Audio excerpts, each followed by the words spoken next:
Welcome back. Charles Tarbey from Century 21 now joins us with the latest stats. He's looking very, very happy, and I think it might be about the RP data bet he's got on. We are doing exceptionally well with that, I think. You better remind the viewers what it's all about. Yes, well, we had a bit of a bet with RP data, which we have every year. It's industry gut and street credibility versus the historical data, of course. And we are the bet was that Melbourne would be in negative territory by the end of this year in terms of its median price, and that the rest of Australia would be no greater than 1%. Well, of course, we all know that Melbourne's up around 3%, and so's New South Wales and other capitals. So Darwin's the only one that's a little bit behind. Sorry, Hobart's a bit behind, but the rest of them are doing well, and we're way, way ahead. So we're going for an expensive dinner, and I'm RP Data's paying the bill. And I'm selecting the wine. Now, you picked all these top suburbs tonight, but you missed out on where I grew up, in Punchbowl, Bankstown, Condell Park. So all my friends at Condell Park out there as a kid, that's where you buy houses, not these fancy suburbs you're talking about here. So clearance rates, what's happening? Have we got to 100%? Have we got up to Tom's 100% yet? Not Tom's 100%, no. But I mentioned last week I thought it was now sitting in the 70s for a while, and that seems to be what it's doing.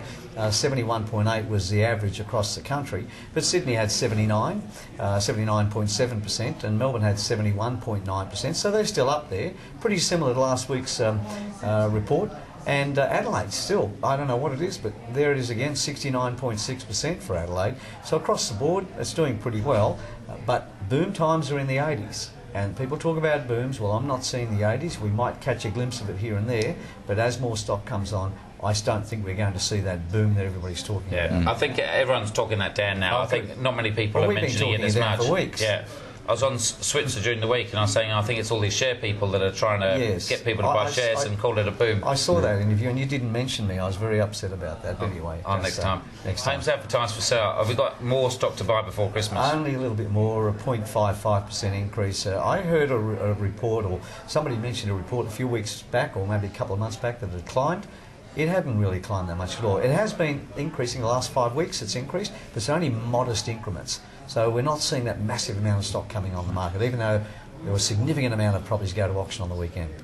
Now, I've heard a lot of agents might not be taking long holidays, that they're actually earning money now, so they're actually thinking of not taking a month off. They're actually probably work through January. Well, could that be true? You know, the old make hay while the sun shines is probably a good idea. I wouldn't be going on holidays. This is a very good time to work my database, go back to my established clients, look at the people who have bought properties off me, see if I can help them sell those and buy more or buy higher valued properties so they can get onto that cycle again. That's what I'd be doing. And let's take a look at the rent price movement as well. Yeah, not much change. Sydney was 12.5 odd last week. It's 12.35 this week. Melbourne sits at 7.11, so it hasn't changed from last week.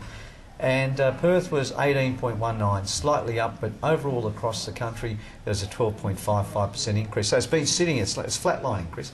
We've been talking about that, and the chart's clearly showing there's a flat line.